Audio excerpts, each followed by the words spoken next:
everybody. So not too long ago, David and I posted a video just sort of talking about our working relationship, our love of architecture and design. Los Angeles, food, each other. And we had some, some of our favorite buildings in LA that we featured in like the B-roll of this video. And people wrote and commented to us about one in particular. Like, what the hell is that thing? It looks like a spaceship taking off of a mountain. Yeah, so we thought we'd do a video and we'd tell you a little bit about this building and about the architect that's behind it. The architect is John Lautner, and John Lautner is one of my favorites, right? Just because the stuff that he does is so unique, so out there.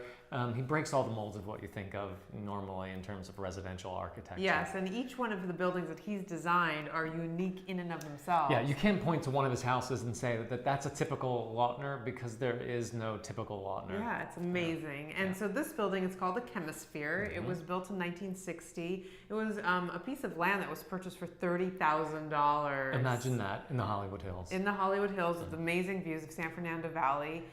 The one caveat was it was on a slope. Yeah, 45 degrees, which is a lot. That's a big slope. And he brought several architects out there to take a look at it, and they said, can't do it, it's too steep. Yeah. But he had heard about Lautner, and he had seen some of his work, and he thought, this guy has ideas, and so he brought him out there. Yeah, Lautner goes and he takes a look, and he goes, easy, and he draws a stick with a piece of, sphere on top, and it's like, drop the plan. Yeah, he did, and now here we are.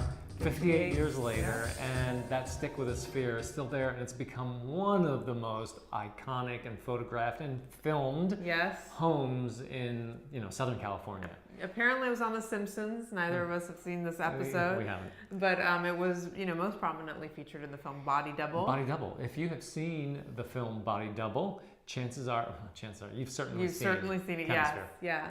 So John Lautner, he was a unique kind of guy. Irascible, I guess. He once said that if he could take a boulder and just roll it down the hills of the Hollywood Hills to destroy everything that's there, he would do that. He can rebuild. That's how he felt about other people's work. Yeah.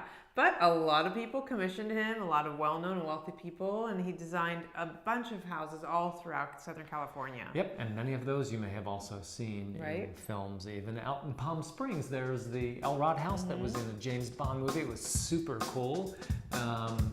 Right here in the hills.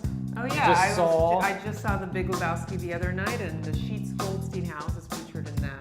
Yep, and out in Malibu, there's the Stevens house, which is in all the aerial shots with 2.5 Men. Yeah. The Garcia house in Lethal Weapon. The list goes on. Yeah. Oh, and the sheats-goldstein house, the owner bequeathed it to the Los Angeles County Museum of Art.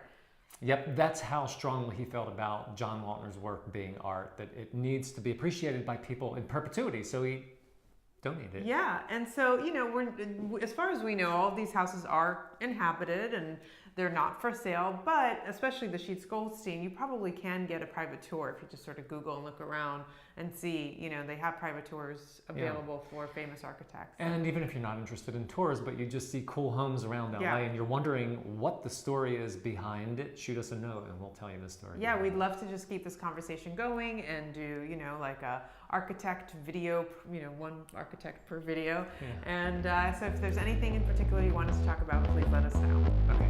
Thanks for watching, everyone. Everybody. Bye.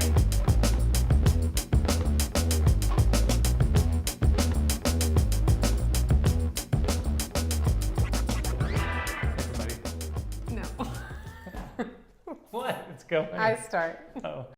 Our working relationship and our love of architecture and design and